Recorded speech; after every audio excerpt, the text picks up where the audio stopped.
Hello, Internet! My name is... So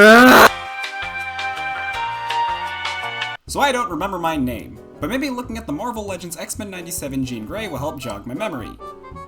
How can I remember that but not my name? I'm not gonna pretend I'm some X-Men comic fan, but I'll probably get there one day. It's just that these designs are usually translated into other things, like cartoons. So it's a safe bet that these figures can be used as a more standard look. Except for Jean. I just checked, she almost never uses this outfit in anything other than this show. Even in something like the Superhero Squad show universe, it was a mix of other designs made to look a bit more like casual clothing. Meanwhile, everyone else had some kind of iconic look. Though in a tie-in comic, she does wear the Phoenix outfit, but that never appears in the show. So this was a poor investment as a standard Jean, but I do like the show and the outfit, so I can live with it. I don't need the other two. The figure itself is alright. The colors are nice, though a bit flat. I don't know if the suit looks blue and orange or blue and yellow. I feel like it depends on the lighting, but I think it's intended to be blue and yellow. The joints are also cast in a slightly darker shade, which looks more orange, so that might be contributing to my confusion.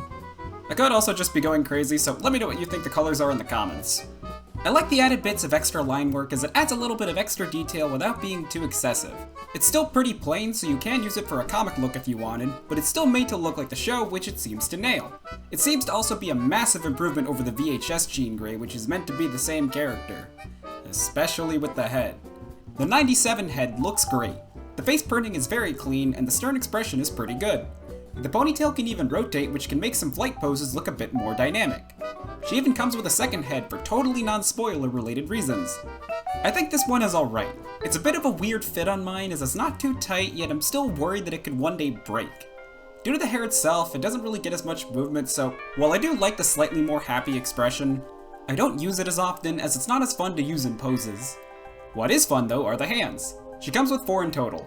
2 open hands, a fist, and a different open hand that's meant to be held up to her head for telepathy poses. This allows her to get a good amount of poses, but they all boil down to what I call advanced pointing. Without any effect parts or other figures to go with it, she just kinda looks like she's standing there holding her hands out, which can be a bit underwhelming. But that's not exactly the figure's fault, as it does a good job at giving you different options for poses. Especially if you bring in a stand to get her flying, which looks pretty good. Now for articulation, the head is on a ball joint so you get rotation, some up, and down, a lot of tilt. The arm rotates all the way. Do note that the shoulder pads are a separate piece, so when rotating the arm, make sure to hold on to the shoulder pads. The arm moves out, double jointed elbows. It can also rotate. The hands can hinge side to side, which allows you to have the hands straight up. Hands can rotate. The torso is on a ball joint so you can get a lot of movement. Legs kick forward pretty far, decent out. Thigh rotation, double jointed legs, feet can move forward a bit, back, and tilt. The articulation is good, but it feels weirdly stiff. That does mean she can hold the pose really well, but it's not as satisfying to move around. But it's not a big deal once you get used to it. For some size comparisons, here she is with Cyclops, Wolverine, Goblin Queen, and Ultimate Captain America. She is short, but I'm told she's too short. I can kinda see it, but this seems mostly fine to me. At least based on what I've seen in the show, this height seems fine, and she looks good next to Cyclops. I don't have any other X-Men to really show, I'm not trying to collect them all, but I do like the small group I do have. Overall though, the figure is pretty alright. Nothing that really stands out or super interesting, but it does succeed at what it needs to do. Well, now that I've looked at the figure, maybe I can remember my name. Hello Internet, my name is Bobo. Alright, we're good!